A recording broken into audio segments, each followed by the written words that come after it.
Capricorn Risings October 2024 shows that you are making some major career decisions that after a year and a half of changes, disruptions, and being uncertain about your future job path, you're making a clear-cut commitment here. So if you are excited to dive into what exactly you can expect this October for you based on your rising sign, make sure that you like, subscribe, and hit that notification bell so that you are always up to date with what the stars have in store for you. If you're new here, hi, I'm Maren. I make videos on astrology and I also make music and have movies coming out, so there might be more info on that. Around when this video comes out. But anyway, all my stuff is linked down below. Whether you want private readings from me, want to learn with me in my courses that are like not on YouTube, or listen to my music, all the things, it's linked all down below. First, we're gonna run through the astrology and then we will pull a tarot card. So starting out this month on the 2nd, there is a total solar eclipse in your Libra 10th house of career. So the past year and a half has had an eclipse cycle that shows a removal, clearing out, or cutting of cords towards a certain career direction. So you're probably either kind of drifting away from or losing touch with a specific interest or goal in your career. It shows a change and kind of an apathy that grows.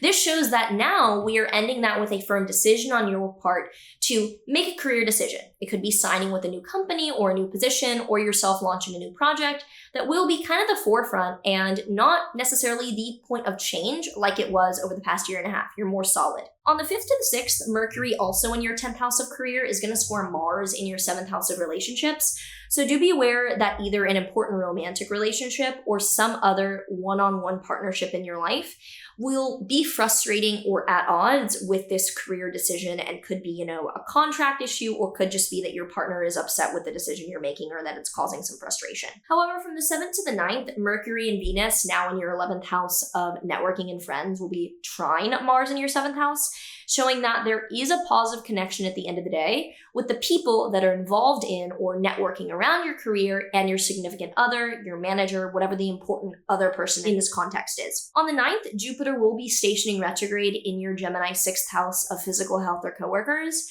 So since May, Jupiter, which shows expansion and optimism, has been in your 6th house of either physical health and wellness, showing that you've been improving or focusing on your health, or you have been focused on hiring and accumulating new people to work for you and around you. So this shows that you're now taking a break, pausing, or not changing your physical health goals. You're kind of going inward, revising, and looking at what you've gotten to. Likewise, you might not be hiring or expanding your team of people. You might be looking back and inward. On the 12th to the 15th, the Sun will square Mars again between your 10th house of career and 7th house of relationships. Then on the 14th to the 15th, Venus in your Scorpio 11th house of networking and friends will oppose Uranus in your 5th house of dating or creativity.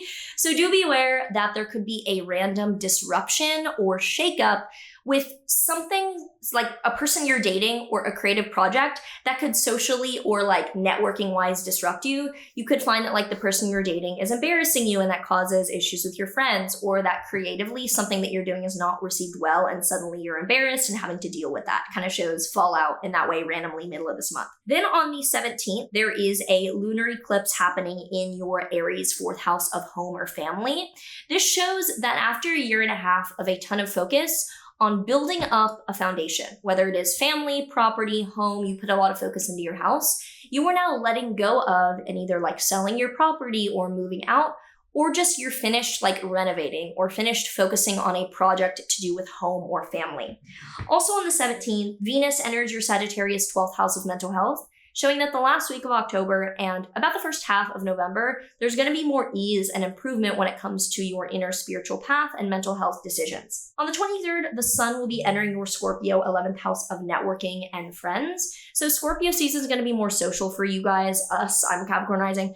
Shows it's lighting up social energy for the last week of October and the first 3 weeks of November. Then on the 26th to the 29th, Mars in your 7th house of relationships will be trine Neptune in your 3rd house of writing or projects, showing that although there's some tension in other things in your life, your significant other is helping you get things done when it comes to content or day-to-day work and being busy. They're like helping you stay productive. On the 28th, Venus is going to score Saturn, however, between your 12th house of mental health and your 3rd house of being productive. So there could be tension between the amount of productivity that you're doing and your mental health. You're working really hard and you could be struggling a little bit. We end this month on the 30th to the 31st with Mercury opposite Uranus, again in your 11th house of networking and friends and your 5th house of dating. So be aware that there could just be some wild communication issues between either someone someone you're dating and your friends, or like an artistic choice and the public. There is something that you're like connected to that you're embarrassed about, that's like something you enjoy, that you're like, fuck, people are not looking at this how I want them to, and it's a little weird. If you have any thoughts or feelings around this October, let me know in a comment down below. I'm interested to hear how you're feeling about this upcoming eclipse season.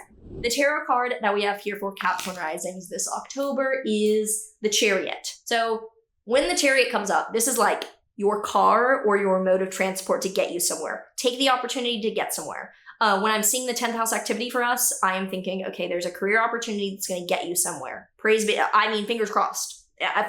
For me, let's fingers fucking crossed. So take the opportunity and ride it. That's kind of like what I see with this card, where there's a protective, it's like in Mario Kart, when like you get, what are they fucking called? When like you get the things that make you go, that's what I think about this card. Power-ups. I forgot, I haven't played in a couple years. If you enjoy this, make sure that you like and subscribe, do all the other things, share this if you know someone with this rising sign as well. It all helps, and I know that a little under 50% of you are subscribed, so let's get it closer to 100, please. You could be the person that goes up like a couple percent. It all helps. Anyway, have a good eclipse season, enjoy your October, and I will see you in the next one. Bye!